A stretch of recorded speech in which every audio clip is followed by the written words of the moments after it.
Je ne voyais mes parents qu'à la télévision, jamais en vrai. Ils étaient toujours en mission, laissant leur fille seule avec une grand-mère fatiguée. Puis un jour, ils ont adopté Clara et elle est devenue leur monde. Si seulement tu étais aussi douce que Clara, on ne t'aurait jamais oublié. C'est ce que ma mère a crié, sans savoir que j'étais là. Je me suis retourné et je suis parti, sans dire un mot. Mes parents sont des célébrités, mais je ne les vois qu'à la télévision. Ils sont toujours en reportage sur les lignes de front des guerres. Ils disent que c'est trop dangereux pour moi, alors ils m'ont laissé avec ma grand-mère à la campagne. Mais ensuite, ils ont adopté la fille de leur collègue. Ils l'ont emmenée partout avec eux, compensant ainsi tout le temps qu'ils ne pouvaient pas passer avec moi. Elle est devenue leur préférée, n'ayant jamais à les regarder derrière un écran de télévision froid. Quand ils se sont finalement souvenus de mon existence, j'avais depuis longtemps oublié tous les sentiments que j'aurais pu avoir pour eux. Tout a commencé après une longue et ennuyeuse fièvre. Ce n'était pas grave, mais elle ne voulait pas disparaître. L'histoire a débuté avec un pari idiot entre moi et Clara, leur fille adoptive. Le pari consistait à savoir qui pourrait escalader la montagne le plus rapidement. La gagnante verrait nos parents assister à sa réunion parents-professeurs. J'ai fait de mon mieux et j'ai atteint le sommet de la montagne en premier, mais quand je suis arrivé là-haut, j'ai trouvé mes parents et Clara déjà en train d'installer une tente, prêts à prendre des photos du lever du soleil ensemble. Elle m'a vu et a souri, disant que j'avais seulement dit qui arrive en premier, pas comment on y arrive. Elle a ajouté, « Olivia, tu ne comprends pas ? Sur le même chemin, tu dois marcher pour atteindre le sommet, mais je les ai fait me porter. Tu étais perdante depuis le début. » Mes parents se tenaient derrière elle, tenant un appareil photo. Quand ils ont réalisé ce qui s'était passé, ils ont maladroitement essayé de m'inviter à regarder le lever du soleil avec eux, mais je me suis juste retourné et je suis parti. Je ne me suis même pas retourné. Laissez-la partir, ma mère a crié avec colère derrière moi. Pourquoi ne peut-elle pas être plus comme Clara ? Si elle était aussi attentionnée que Clara, si elle n'était pas toujours si froide, nous ne l'aurions pas oubliée. Entendre cela m'a fait rire un peu. Mes parents disaient que je n'étais jamais douce ou désireuse d'être proche d'eux, mais pendant les 15 années où ils ont été absents de ma vie, je n'ai même pas pu les rencontrer, encore moins me rapprocher. Personne ne m'a appris comment faire. Après être rentré à la maison, je suis tombé malade. C'était juste un peu de vent et de rosée, mais j'ai eu une très forte fièvre. Je me sentais faible et confuse avant de finalement perdre connaissance. J'ai appelé une ambulance pour moi-même, puis tout est devenu noir. Pendant ce temps, je me suis souvenu de mon enfance. Quand j'étais petite, je pouvais toujours voir mes parents à la télévision, seulement à la télévision. C'étaient des reporters célèbres, des amoureux à l'université et des partenaires qui partageaient les mêmes idées. Après avoir obtenu leur diplôme, ils ont couru sans relâche pour couvrir des reportages importants, allant souvent à l'étranger dans des zones de guerre, vivant parmi les réfugiés. Avant de partir, ils ont laissé une photo. J'étais un bébé tenu chaudement dans les bras d'un couple souriant. Notre famille était heureusement blottie ensemble. Je savais peu que c'était la dernière fois qu'ils m'avaient jamais serré dans leurs bras. Cela a hanté mon enfance. J'aurais aimé être plus âgé alors pour comprendre ce que cela faisait d'être dans leurs bras. Cela aurait été un souvenir qui aurait valu la peine d'être gardé à jamais, mais cela ne devait pas arriver. À cette époque, la communication n'était pas aussi bonne qu'elle l'est maintenant. Je suis resté avec ma grand-mère à la campagne. Elle ne pouvait pas vraiment utiliser le vieux téléphone que mes parents lui avaient laissé, alors chaque mois, elle marchait des kilomètres jusqu'au bureau de poste de la ville pour vérifier le courrier. Quand j'ai grandi, elle m'emmenait avec elle à chaque fois. Je m'habillais de mes plus beaux vêtements et je demandais à grand-mère de bien tresser mes cheveux en y mettant des fleurs. Je pensais que si mes parents pouvaient me connaître à travers des lettres, je devais être à mon avantage, mais je n'ai jamais reçu de lettres avant la 3e année, quand un devoir de mon professeur m'a fait réaliser que les lettres ne vont que dans un sens. Mes parents n'allaient pas soudainement apparaître au bureau de poste pour m'entendre dire à quel point ils me manquaient. Heureusement, bien qu'il n'y ait pas de lettres, il y avait toujours la télévision. Mes parents, qui étaient à l'étranger depuis des années, n'étaient pas rentrés à la maison pour le Nouvel An chinois et depuis des lustres. Parfois, ils envoyaient quelqu'un pour donner des appareils électroménagers à la maison de grand-mère. Quand une télévision couleur de 45 pouces a été livrée, les voisins se sont rassemblés avec admiration. Grand-mère a invité tout le monde à entrer pour regarder ensemble. Une fois l'antenne installée, la télévision a été allumée, s'arrêtant sur les nouvelles du soir. L'animateur a parlé, puis l'écran est passé à un couple tenant des microphones. Mes yeux se sont illuminés. C'étaient mes parents, en reportage depuis une zone de guerre, expliquant brièvement la situation, exhortant le public à aider les réfugiés. En voyant leur visage vieilli par rapport aux photos, je n'ai pas pu m'empêcher de marcher vers la télévision. Papa, maman, ai-je appelé fort, espérant une réponse. À partir de ce moment-là, regarder les nouvelles est devenu une habitude. Ils n'étaient pas là tous les jours, mais chaque fois qu'ils l'étaient, je faisais de doux rêves la nuit. Finalement, je suis allé au collège en ville. À cette époque, les téléphones portables devenaient populaires.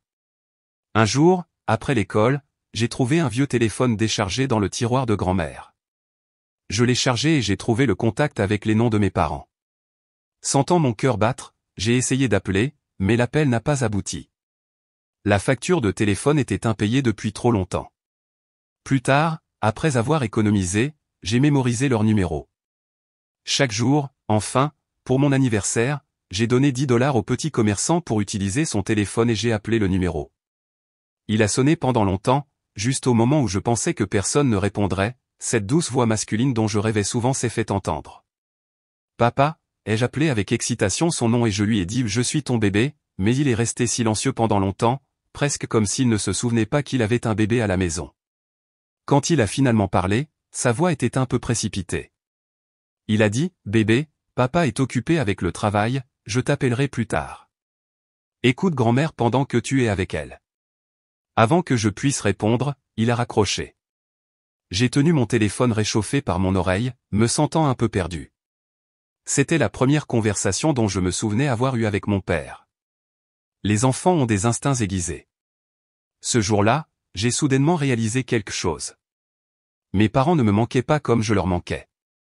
Après cela, je n'ai toujours pas pu me débarrasser de l'habitude d'attendre les nouvelles à la télévision, mais j'ai arrêté de m'enthousiasmer. J'avais l'habitude de rêver que j'étais une fille aimée par ses parents, pensant qu'ils voulaient aussi me voir à travers l'écran, mais maintenant j'ai compris. Il semblait qu'ils ne m'aimaient pas. Pour eux, j'étais probablement juste un lointain souvenir, une étrangère. Les choses ont changé au lycée. J'étais enterré dans les livres, visant à entrer dans le journalisme à l'université. Je vivais sur le campus, donc je ne pouvais pas regarder les nouvelles tous les jours. Un jour, après les cours, j'ai vu grand-mère à la porte de la salle de classe, appuyée sur sa canne. Elle s'était même un peu habillée. Quand elle m'a vu, sa voix débordait d'excitation. « Bébé, ta maman et ton papa sont de retour, allons les rencontrer. » Mes livres sont tombés au sol, le monde autour de moi s'estompa. J'allais enfin les voir, pas seulement sur un écran froid. Je pouvais les embrasser, leur montrer toutes les récompenses que j'avais gagnées au fil des ans. Bien que je n'ai pas de talents extraordinaires, ces récompenses pour avoir été la meilleure de ma classe étaient ma fierté. Je me demandais s'ils seraient fiers de moi. Grand-mère et moi nous sommes précipités à la gare. En attendant, j'ai arrangé mes cheveux d'innombrables fois, essuyé mon visage avec des lingettes humides et vérifié mon reflet sur le siège en métal. Je regrettais de ne pas m'être lavé les cheveux en premier.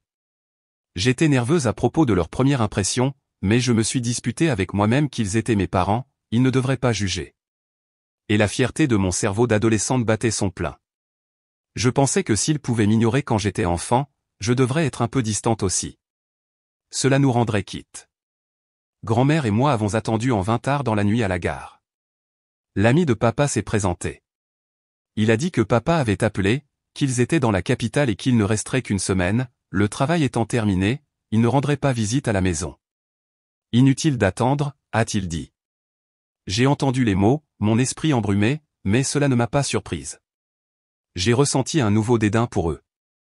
Grand-mère était vieille et même moi, je savais qu'il fallait être là pour elle, mais ils l'ont laissé tomber à plusieurs reprises. Peut-être qu'il n'était pas aussi merveilleux que je le pensais. Peut-être que j'étais meilleur qu'eux. Je suis rentré à la maison et j'ai eu une forte fièvre. Pendant ma maladie, un oncle en visite a raconté pourquoi ils étaient revenus. La zone de guerre dans laquelle ils travaillaient a été anéantie par des bombardements. Les attaques ont été soudaines et les reporters n'ont pas pu évacuer rapidement. Beaucoup ont été blessés. Mes parents sont restés pour capturer la scène, retardant ainsi leur propre fuite. Leur ami le plus proche, un photographe, est décédé. Accablés par l'héritage de leur ami, ils ont refusé de s'arrêter. Après être retournés se regrouper, ils sont repartis sur le front. Se sentant coupables, ils nous ont envoyé, à grand-mère et à moi, de nouveaux téléphones et m'ont même appelé, mais nous étions des étrangers à ce moment-là. La conversation s'est rapidement tarie. Avant de raccrocher, papa m'a dit de travailler dur, qu'il m'attendait sur le front. Mon attention, cependant, était fixée sur la voix d'une petite fille à travers leur téléphone, appelant en papa. Oui, ils ont adopté la fille d'un collègue, Clara, de seulement 5 mois ma cadette. Clara était très malheureuse. Sa mère est morte jeune et maintenant son papa aussi. Mes parents l'ont prise en charge, bravant les guerres et les dangers. Plus tard, peut-être par amour pour Clara, ils sont revenus pour assurer son éducation sûre et heureuse. Ils ont quitté le journalisme, ont trouvé des emplois sûrs, se sont installés dans une ville et ont versé toutes leurs économies dans la vie de Clara. Pendant ce temps, leur mère et leur fille laissées dans le village ont été oubliées. Progressivement, mon image positive d'eux s'est estompée. J'ai cessé de désirer leur amour et j'ai rayé le journalisme de mes plans. Grand-mère l'a remarqué et m'a souvent réconforté en disant « Peu importe ce qui arrive, grand-mère t'aimera toujours, alors prends soin de toi. » Quand tu t'aimes toi-même, grand-mère est heureuse. Je me suis jeté à corps perdu dans les études, espérant offrir une vie meilleure à grand-mère bientôt, mais le destin avait d'autres plans. En 11e année, grand-mère a glissé dans une flaque d'eau à l'extérieur en achetant des provisions et est tombée.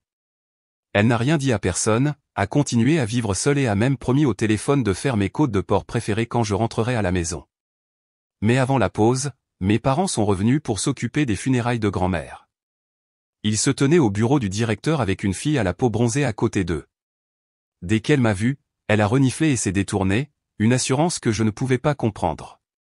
Mes parents, bien habillés, se sont juste tenus là et nous n'avions rien à nous dire.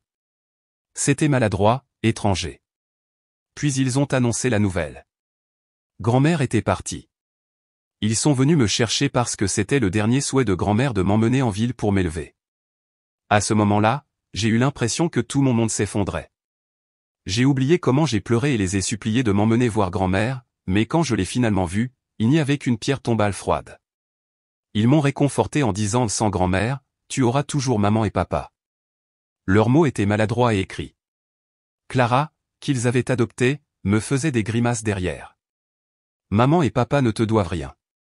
Pendant que tu vivais la belle vie, nous souffrions dans une zone de guerre, marmonnait-elle, clairement jalouse.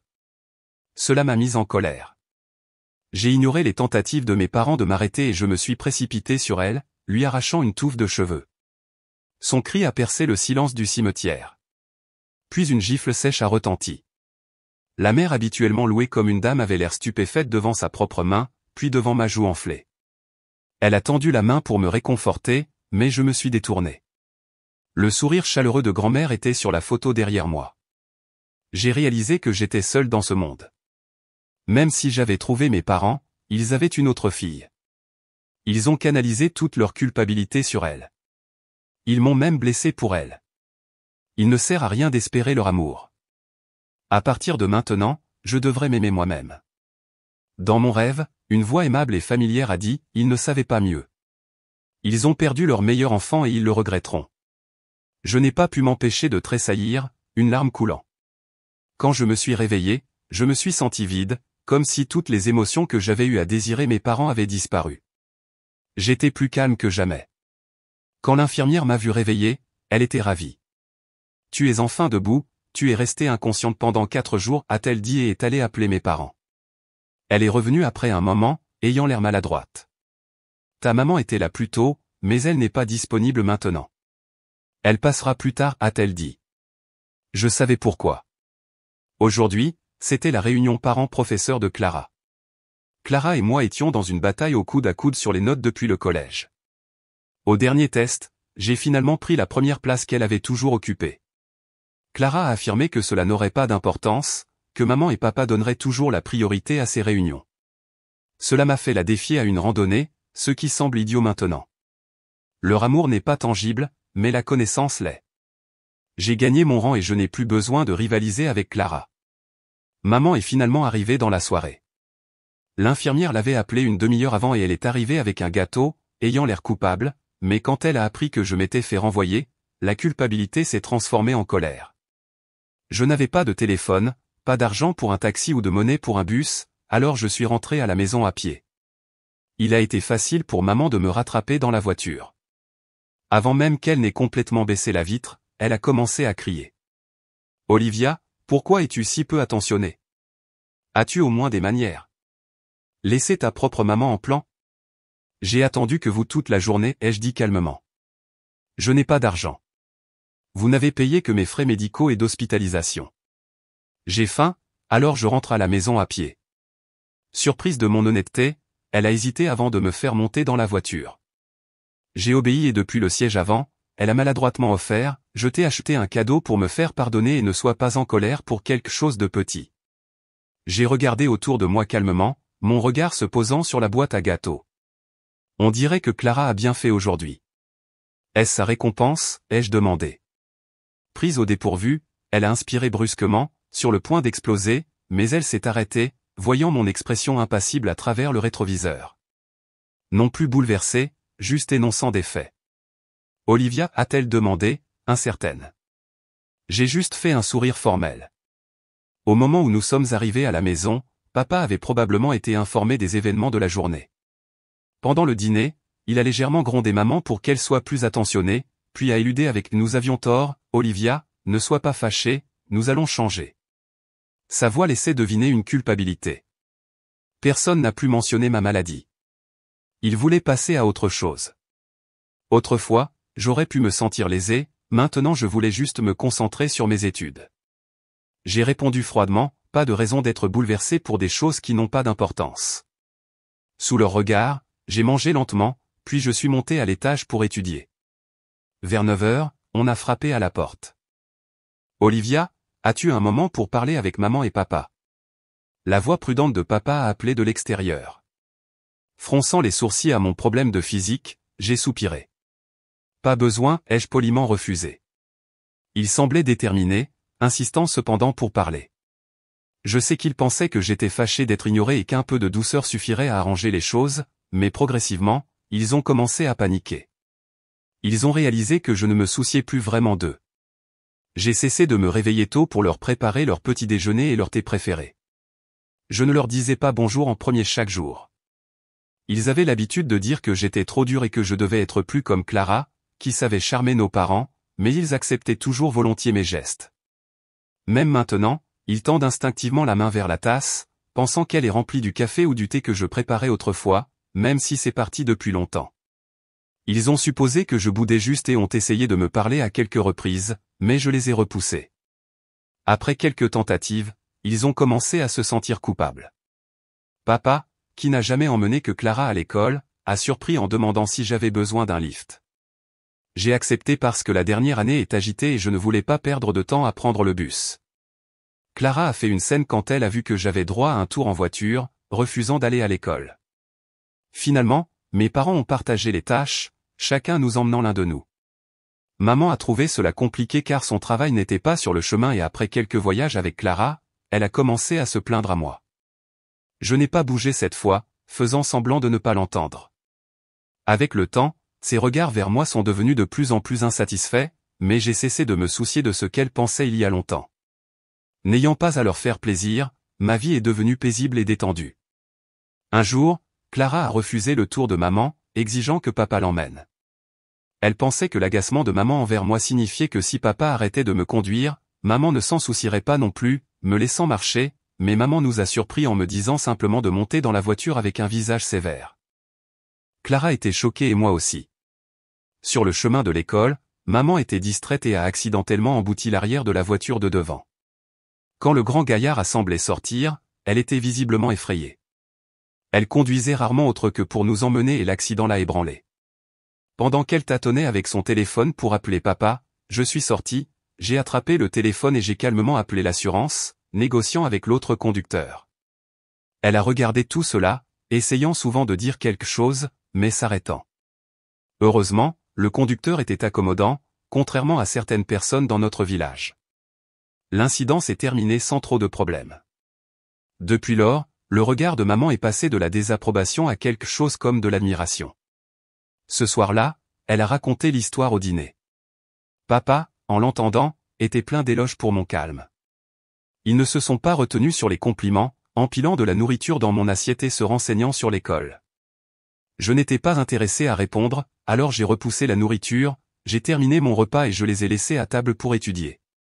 Mon indifférence ne les a pas découragés. Si quoi que ce soit, cela a piqué leur curiosité davantage. Découvrant un bon trait en moi, ils ont agi comme s'ils avaient ouvert la boîte de Pandore de l'intrigue.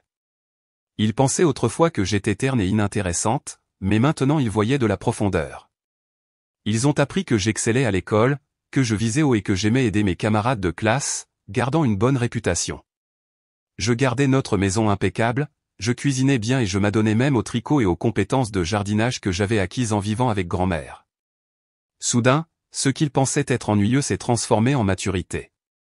Ils ont commencé à m'observer constamment, comme maintenant, quand maman m'a remarqué avec un vieil album photo, semblant surprise qu'ils contiennent chaque reportage qu'ils avaient jamais écrit, soigneusement découpé et conservé. Avec le déclin de la presse écrite, même eux avaient eu du mal à trouver des copies de certaines photos, mais tout était là. « Olivia, as-tu collecté tout ça pour nous ?» a-t-elle demandé d'une voix tremblante, tendant la main pour m'embrasser. J'ai esquivé, ne m'attendant pas à ça. Elle a maladroitement essuyé une larmée, convaincue que je le faisais pour attirer l'attention, elle a partagé avec empressement avec papa ce qu'elle avait trouvé.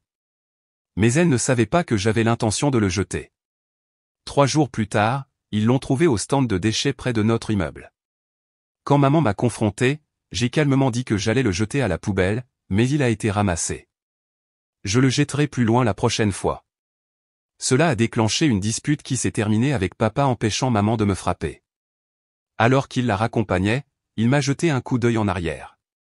Je l'ai ignoré et je suis retourné à mon exercice de vocabulaire. Quoi qu'ils aient discuté après cela, ils m'ont accordé plus d'attention. Cela n'a pas plu à Clara, qui a agi en essayant de ramener les projecteurs sur elle. Cela n'a pas bien fonctionné. Ses notes ont commencé à baisser. Elle était intelligente, mais avait toujours besoin de leurs encouragements pour rester sur la bonne voie.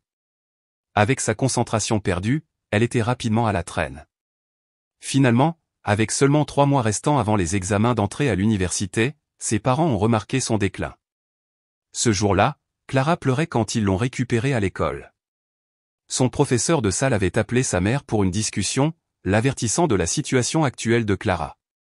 Pour la mère de Clara, qui avait l'habitude d'entendre seulement des éloges, c'était la première fois qu'elle se sentait humiliée publiquement, alors elle n'a pas pu s'empêcher de dire quelques mots durs, mais c'était un commentaire involontaire sur pourquoi Clara ne pouvait pas être plus comme Olivia qui a vraiment mis Clara en colère. Elle a pleuré sans arrêt. En la voyant comme ça, sa mère a paniqué et l'a juste ramenée à la maison. Quand nous sommes revenus, Clara s'est précipitée dans ma chambre et a commencé à saccager mes affaires. Au moment où je suis entré, c'était un chaos complet. En me voyant, sa colère a de nouveau éclaté. « Sors, tu es l'étrangère ici » a-t-elle crié, rougeoyée comme si elle essayait de défendre son territoire comme un lion. Maman et papa la regardaient juste, ne sachant pas quoi dire, leurs yeux se tournant finalement vers moi, presque suppliants. Qu'espérait-il ? Que je dise quelque chose pour réconforter Clara ou peut-être avouer que j'étais en effet l'étrangère ici. Je n'ai pas pu m'empêcher de railler. C'étaient les personnes qui ont laissé leur mère vieillissante et leur jeune fille derrière elles pour courir après des rêves, les mêmes personnes qui, se sentant coupables, ont gâté la fille adoptive de leurs collègues pendant les années de formation vitale. Ils ont toujours été naïfs et lâches, égoïstes au fond. Ils pourraient être de bons journalistes, mais ce n'étaient pas des gens que je devrais admirer. Grand-mère, tu avais raison, ils ne valent pas mon amour. Je devrais garder cet amour pour moi, ai-je dit. Je n'ai rien dit de plus et j'ai enjambé le désordre pour attraper quelques vêtements, emballant mes essentiels. Je me suis retourné pour partir. Olivia, où vas-tu ? Maman a appelé. Je déménage au dortoir, ai-je dit sans me retourner. Clara a raison, ce n'était jamais ma maison et vous n'êtes pas mes parents. Il n'est pas nécessaire que je reste. Que veux-tu dire par là ? Papa, qui n'avait pas dit grand-chose jusqu'alors, a soudainement élevé la voix. Je l'ai ignoré et je suis rapidement parti. Olivia, maman m'a poursuivi. C'était la première fois qu'elle me parlait d'une voix tremblante, réalisant peut-être cette fois que je voulais vraiment rompre les liens. Je sais que tu es bouleversé, que tu penses que nous t'avons ignoré, mais nous savons que nous avions tort et nous essayons de changer. Toi et Clara êtes nos filles, pourquoi ne pouvez-vous pas simplement vous entendre ? Non, ai-je interrompu fermement. C'est à cause de votre indulgence que Clara est avide et parce que vous n'avez pas réussi à nous traiter de manière égale. Avec des parents comme vous, nous ne nous entendrons jamais. Son visage est devenu pâle. C'était la première fois qu'elle entendait des mots aussi directs de ma part. Elle voulait encore dire quelque chose, mais je l'ai coupé. Si j'avais le choix, je ne voudrais pas du tout être votre fille. Il serait préférable que vous n'ayez que Clara comme avant. Sur ce, je me suis retourné et je suis parti sans attendre de réponse. Cette fois, je suis parti me sentant légère. L'amour que j'avais désiré, qui s'est transformé en chaîne pendant 17 années solitaires, a finalement cédé la place à la liberté. À partir de maintenant, aime-toi toi-même, me suis-je dit intérieurement. Vis plus intensément, même pour le bien de grand-mère.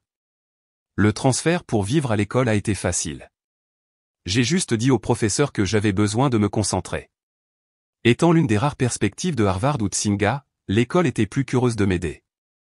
Mon professeur de salle a même offert son propre dortoir sans avoir à faire face au drame familial quotidiennement.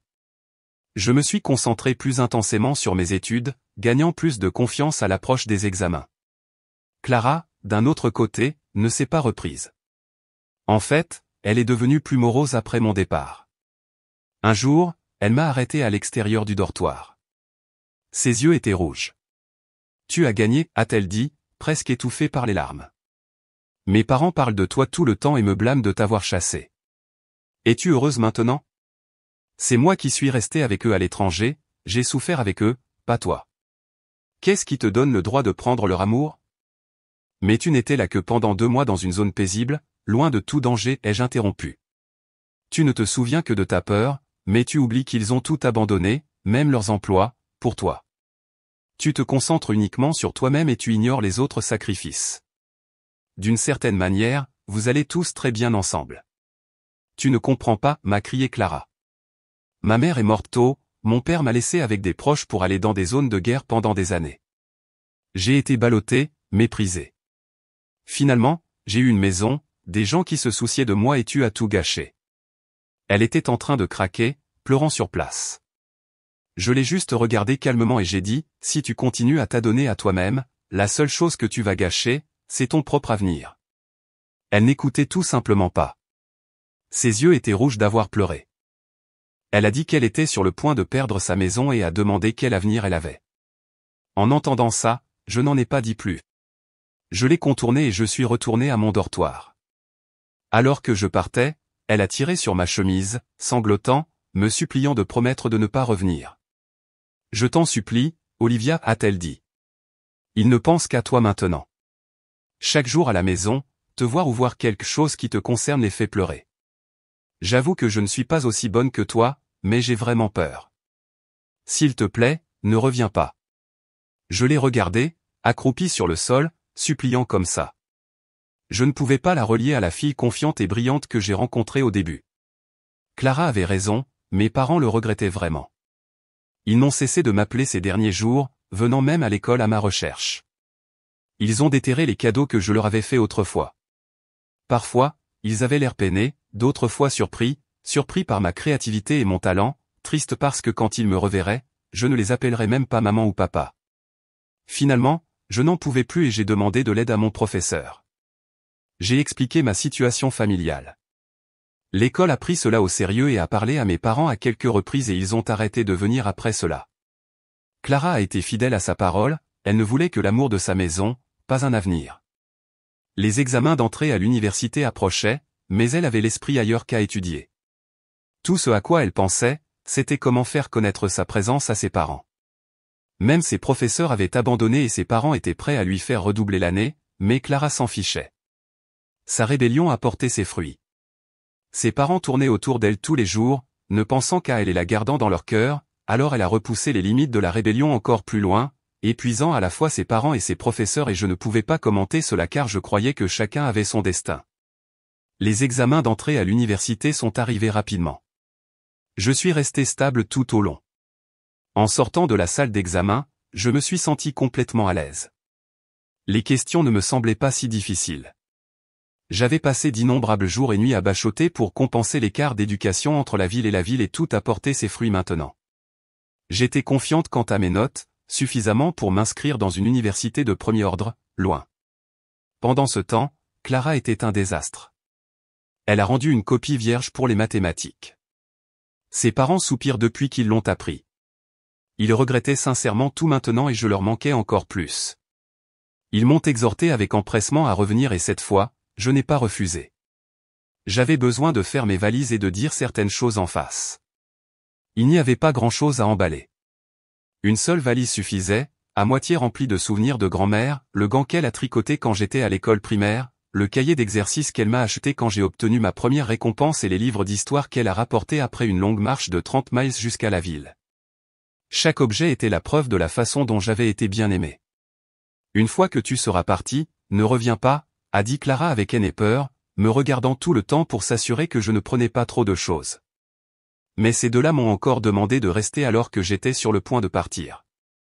Allons manger un repas, a dit papa, considéré comme une chance pour nous de nous racheter. Peux-tu nous parler de grand-mère? Après avoir réfléchi pendant un moment, je n'ai pas refusé. Le repas a été préparé dans un parc forestier, un pique-nique en plein air. Ignorant nos émotions mitigées, nous nous sommes assis ensemble comme une famille ordinaire de 4 personnes. Voyant que tout le monde était morose, papa a pris l'initiative de briser le silence. Il a commencé à parler de la façon dont grand-mère a tout vendu pour l'envoyer à l'université, faisant de lui le seul diplômé universitaire du village. Je suis né à la campagne, mais elle m'a élevé. Votre grand-mère était une personne merveilleuse. Grâce à elle, j'ai eu le courage et la détermination de poursuivre mes rêves. En rappelant son visage chaleureux et aimable, des larmes ont coulé dans ses yeux. Sa voix s'est un peu étouffée alors qu'il avalait la boisson. Mais j'ai traversé sa triste façade. Elle t'a élevé, mais tu l'as laissé à la campagne. Tu as eu le courage de poursuivre des rêves, mais tu l'as laissé passer ces dernières années seule. Tu es la personne la plus hypocrite que j'ai jamais connue. Je me suis levé, regardant son visage rouge et ivre. Ma colère mijotait depuis longtemps, en colère à propos du destin de grand-mère, en colère à propos du fait qu'il m'ait tué ne m'ait pas élevé. Pourtant, cette colère était souvent étouffée par mon désir d'amour parental jusqu'à ce que cette forte fièvre brûle tous mes sentiments pour eux. Maintenant, j'ai enfin dit à voix haute, vous n'êtes pas apte à être parent ou enfant et j'ai honte d'être né dans cette famille. Olivia, comment peux-tu parler à ta maman et à ton papa comme ça, maman a crié, se levant. Elle a essayé de me persuader, mais a été arrêtée par papa. Olivia a raison. Je ne suis pas un bon père ou fils. Il a titubé en se levant, scannant chacun de nos visages avant que son regard ne se pose finalement sur Clara et soudain, il a crié fort. Même échouée à la campagne, elle t'a bien élevé. Tu es si excellente et sensée, mais regardez-moi, ma fille, dans qui j'ai versé toutes les ressources, est devenue rien d'autre qu'un échec. Comment puis-je affronter son grand-père mort? Tout ce qui s'est passé récemment l'a usé mentalement et physiquement. Il pleurait à chaudes larmes, ignorant le visage maintenant changeant de Clara. Quand j'ai remarqué que maman était silencieusement d'accord avec lui, Clara s'est précipitée pour se disputer avec eux. J'avais déjà dit ce que j'avais besoin. Je me suis retourné et je suis parti au milieu du chaos. À quelques pas de là, il y a eu le cri d'une femme derrière moi. Je me suis retourné pour voir le grill renversé et les bidons d'huile étaient tombés aussi, faisant flamber le feu instantanément.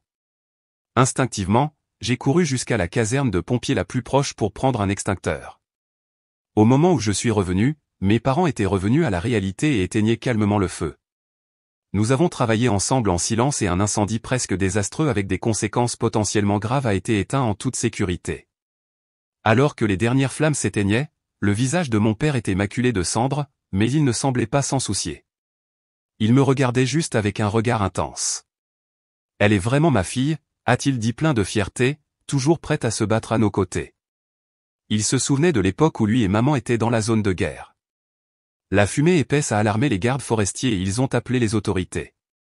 En allant déposer le rapport, il n'a cessé d'essayer de s'asseoir à côté de moi, même après que j'ai refusé. Son regard intense était tout sur moi, comme s'il avait beaucoup à dire. Je l'ai ignoré, prévoyant de partir une fois que tout serait réglé, mais ils étaient impatients que je reste. Papa a dit, Olivia, s'il te plaît, reste. Tout ce que nous avons sera à toi un jour. Maman a ajouté, n'es-tu pas sur le point de choisir ta majeure? Nous pouvons t'aider à te guider, à t'inscrire dans une meilleure université. Tu veux étudier le journalisme et nos relations pourraient être tes ressources. Papa est intervenu de nouveau, quand tu es venu à nous, tu étais déjà bien grandi. Nous pensions que tu étais bien installé dans tes habitudes, mais apprendre à te connaître récemment a été un délice. Ta détermination est comme celle de maman, ton raisonnement calme comme celui de papa. Tu es notre fille, un merveilleux cadeau d'en haut. Quand je suis restée silencieuse, mes parents ont eu l'air un peu vaincus. Ils ont dit, nous sommes désolés, nous avons eu tort de t'ignorer avant, Olivia, s'il te plaît, pardonne-nous. Leurs yeux étaient sincères quand ils l'ont dit. Autrefois, je désirais leur amour parental plus que tout, mais maintenant qu'il était à portée de main, je les refusais sans pitié. Je n'en ai pas besoin, leur ai-je dit. Je n'ai pas besoin de votre aide. Je n'ai pas besoin de vous. J'ai grandi bien sans vous pendant 17 ans et je continuerai à m'améliorer. Quand j'ai eu le plus besoin de vous, vous n'étiez pas là. Vous n'avez pas besoin de faire partie de ma vie maintenant. Ils ont essayé de protester que ce n'était pas intentionnel. Cette fois, c'est maman qui a pris la parole, attrapant ma main avec des yeux pleins de larmes suppliantes. Olivia, tu ne sais pas à quel point nous étions heureux quand tu es née. Nous voulions te donner le monde en cadeau. Mais ils ne m'ont pas chérie, ils ont eu une autre fille et lui ont donné tout leur amour. Non, vous ne l'avez jamais vraiment aimé non plus, ai-je continué. Vous vous êtes juste délecté du sentiment de noblesse d'élever l'orpheline d'un collègue. Vous ne vous aimiez que vous-même. Ils se sont tus, n'ayant rien à réfuter. Après un moment, ils ont parlé à nouveau, mais sans la fierté d'autrefois, demandant humblement, ne pouvons-nous pas avoir une autre chance? Nous nous sommes assez bien entendus récemment, n'est-ce pas? À peine avait-il parlé que Clara, qui écoutait à l'extérieur, n'a pu se retenir plus longtemps. Elle a fait irruption dans la pièce en pleurant et en faisant une scène. Elle ne veut pas de vous, pourquoi vous souciez-vous d'elle? Je suis votre fille. Elle a fait une crise de colère sur le sol, rendant la scène à nouveau chaotique. En regardant la fille gâtée, la lassitude a couvert les visages de mes parents. Ils ont autrefois trop gâté Clara pour éviter d'être accusés de maltraiter l'orpheline d'un collègue et maintenant, ils ne pouvaient que continuer avec ça. Leur erreur, ce style de vie, cet aller-retour continuerait indéfiniment pour le reste de leur vie. En voyant tout enfant bien élevé et exceptionnel leur rappellerait ce qu'ils ont perdu. Je suis allé dans une université lointaine et j'ai coupé tout contact après mon inscription. Peut-être qu'ils avaient encore de l'espoir pour Clara, alors ils ont commencé à se concentrer sur elle, continuant son éducation. Maman a même quitté son emploi pour l'aider, plaçant tout leur pari sur le potentiel de Clara. Clara a promis qu'elle obtiendrait de bonnes notes cette fois et ne les laisserait pas tomber. Pourtant, 1 an plus tard, ses résultats étaient encore décevants. Elle a marqué un simple 230, même pas assez bon pour le collège communautaire local. Quand maman est allée à l'école pour savoir ce qui s'est passé, elle a appris que Clara avait commencé à sortir avec un camarade de classe. Redoubler l'année était fastidieux et stressant et avec des fardeaux émotionnels supplémentaires, elle a plongé dans la relation comme un papillon de nuit vers une flamme au premier signe d'affection. Ayant échoué à nouveau, ses parents ne l'ont même pas blâmé, ils l'ont juste fait se préparer pour une autre tentative. Une nuit, maman m'a envoyé un texto à partir d'un nouveau numéro, déversant ses regrets et ses chagrins. Elle a déploré de ne pas me chérir et de ne pas guider correctement Clara. Maintenant, elle avait même perdu son emploi et sa vie était devenue un gâchis. Pendant les nuits blanches, elle me manquait, la fille qui remplissait autrefois leur vie de fierté. J'ai ri. Ils préféraient la sale gosse de Clara à cette époque, maintenant qu'elle se retournait contre eux, ils regrettaient ma maturité et ma compréhension. Des gens comme eux, je ne ferai jamais confiance à leurs affirmations d'amour. S'éloigner est le choix le plus intelligent. Plus tard, Clara s'est enfuie après avoir repris des cours pour la 3e fois, emménageant avec son petit ami. Cette fois, mes parents ne l'ont même pas signalé comme disparu. Ils ont juste continué comme si de rien n'était. 1 an plus tard, Clara est revenue, plus erratique qu'avant. Elle s'est accrochée à la maison comme une bombe à retardement, torturant mes parents jour après jour. Elle leur a interdit de me mentionner. S'il le faisait, elle éclatait dans une crise. Plus elle faisait ça, plus il me manquait. Finalement, un jour, Lucie a découvert les lettres que maman m'a écrites dans un accès de rage, elle les a poussées dans les escaliers. Papa est devenu mort cérébral à cause de la blessure à la tête. Maman s'est rétablie peu après, mais a choisi de mettre Clara en prison plus tard. Je suis allé à l'école supérieure, réussissant sur le plan académique. J'ai entendu parler de mes parents à nouveau quand maman a pris contact. Elle a dit qu'il y avait quelque chose qu'ils ne m'avaient pas donné au début. Au départ, je n'en voulais pas, mais j'ai décidé de revenir, la voyant maintenant, j'ai à peine reconnu la mère autrefois glamour. Elle avait vieilli rapidement, ses cheveux grisonnaient, sa posture s'affaissait. Ses yeux se sont illuminés quand elle m'a vu, essayant d'atteindre ma main que j'ai esquivée. Ignorant sa soudaine déception, j'ai demandé ce qu'elle avait pour moi. Elle m'a tendu un certificat vaguement familier. C'était le certificat de récompense d'un concours d'écriture auquel j'ai participé pendant ma dernière année de lycée. Il m'a été renvoyé par la poste avec l'essai original pendant ma première année d'université. De grandes lettres audacieuses sur le titre lisaient « Mon père, ma mère ». À cette époque, j'écrivais sur les parents que j'imaginais, ceux qui m'aimaient vraiment. Ma maman était intelligente et douce, mon papa était indulgent et gentil, nous avions une famille heureuse. Elle tenait l'essai qu'elle avait probablement lu d'innombrables fois, des larmes coulant sur son visage. Olivia, je sais comment être une bonne maman maintenant. Peux-tu me donner une autre chance? Cette fois, je t'aimerai vraiment et seulement toi. Ce n'est pas nécessaire, ai-je dit. J'avais espéré autrefois qu'il pourrait m'aimer, mais maintenant, je n'en ai pas besoin. Je suis indépendante, je peux survivre par moi-même, je sais comment gagner de l'argent et comment prendre soin de moi pendant les moments solitaires, c'est comme ça que j'ai toujours vécu. Je ne leur serai pas reconnaissante. Le son de la porte qui s'ouvrait nous a interrompus puis une silhouette familière est entrée. C'était Clara. Après avoir été libérée de prison, elle vivait toujours avec notre mère. Elle n'a pas de diplôme, un casier judiciaire et ne trouve pas de travail, elle vit au crochet de notre mère à la maison toute la journée. Quand elle m'a vu, elle s'est arrêtée un instant puis a détourné le regard, tournant son regard vers maman avec un ton dur, « Vieille sorcière, dépêche-toi et cuisine, veux-tu me faire mourir de faim ?» Ma mère ne lui a pas répondu, elle m'a juste regardé avec un visage suppliant, espérant que je resterais et parlerais, mais j'ai doucement retiré ma main, n'acceptant pas sa demande. Le destin de chacun est son propre choix. Ils ont choisi de laisser leur vie devenir ce gâchis chaotique, coincé dans le passé avec des regrets, mais pas moi, je continuerai à regarder vers l'avant.